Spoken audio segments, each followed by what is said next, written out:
அதிபத்த நாயனார் சிவத்தொண்டர்களாக வாழ்ந்த 63 நாயன்மார்களுள் ஒருவராவார். நாகப்பட்டினம் மீனவ குலத்தில் பிறந்தார். மீன்பிடிப்பதை தொழிலாக கொண்டிருந்தவர். தன்னுடைய சிவபக்தியின் காரணமாக தான் பிடிக்கும் மீன்களில் சிறந்த ஒன்றை சிவபெருமானுக்கு அர்ப்பணம் செய்வதை வழக்கமாக கொண்டிருந்தார். சில நாட்களில் ஒற்றை மீனே பிடிபட்டாலும் அதனை சிவபெருமானுக்கு அர்ப்பணம் செய்துவிட்டு வெறுங்கையுடன் திரும்புவார். இதனால் வறுமையால் வாடினார். ஒரு சமயம் சிவபெருமான் அதிபத்தரை சோதிக்க எண்ணி ஒரு மீனும் பிடிபடாத நாளில் ரத்தினங்கள் பதிந்த தங்க மீனை வலையில் சிக்குமாறு செய்தார். ஆனால் தீவிரமான பக்தரான அதிபத்தர் அதனையும் சிவபெருமானுக்கே அர்ப்பணம் செய்தார். இவ்வாறுதான் வறுமையிலும் பசியிலும் வாய பொழுதும் இறைவனுக்கு சமர்ப்பிக்கும் வழமை தவறாத பக்தியை கொண்டவராக அதிபத்தர் விளங்கியமையால் அவரை நாயன்மார்களில் ஒருவராக போற்றுகின்றார்கள். நாகப்பட்டினம் சிவன் கோவில் அதிபக்தி நாயனார் கோவில் என வழங்கப்படுகிறது.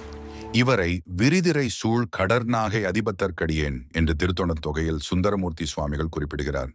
இறைவன் காயரோகணேஸ்வரர், இறைவி நீலாயதாட்சியம்மை, தலமரம் மாலை தீர்த்தம் புண்டரிக தீர்த்தம், குளம் நுழையர், அவதார தலம் நம்பியார் நகர், முக்தி தலம் நம்பியார் நகர், செய்த தொண்டு சிவ வழிபாடு குருபூசை நாள், முக்தி பெற்ற மாதம் நட்சத்திரம் ஆவணி ஆயில்யம், முகவரி அருள்மிகு காயரோகணேஸ்வரர் திருக்கோயில், நம்பியார் நகர் 611 000 நாகை மாவட்டம்.